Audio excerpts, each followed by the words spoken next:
দেখেন বাসা বাড়িতে একটা পিসি ইউজ করলে কি পরিমাণ ময়লা থাকে সেটাই এখানে দেখতে পাচ্ছেন।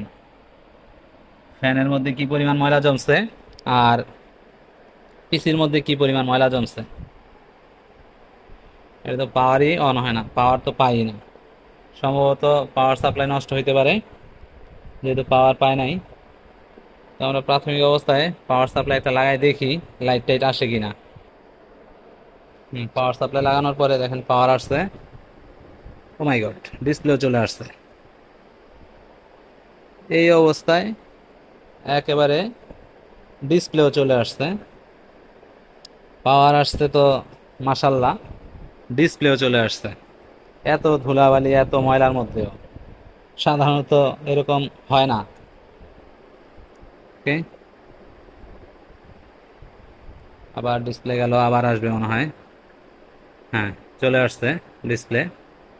তার মানে আমাদের হয়তো পাওয়ার সাপ্লাই চেঞ্জ করলেও হইতে পারে, বা পাওয়ার সাপ্লাইটা আবার আমরা লাগাই দেখবো। অনেকদিন যেহেতু পরে আছে, পাওয়ার সাপ্লাই অনেক সময় ডিপ স্লিপে চলে যায়।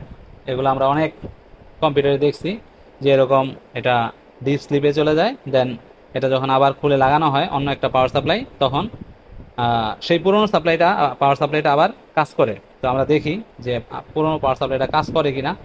দেখেন এখন কিন্তু পুরনো পাওয়ার সাপ্লাইটাই কাজ করতেছে, বাট ভোল্টেজ অনেক কম।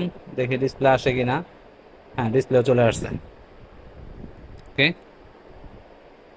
তার মানে আমাদের এত পরিমাণ ধুলাবালি সত্ত্বেও আমাদের পিসি কিন্তু রেডি আছে। এবং এই পিসি জাস্ট ওয়াশ করে দিলেই কিন্তু আমাদের প্রবলেম সলভ হবে।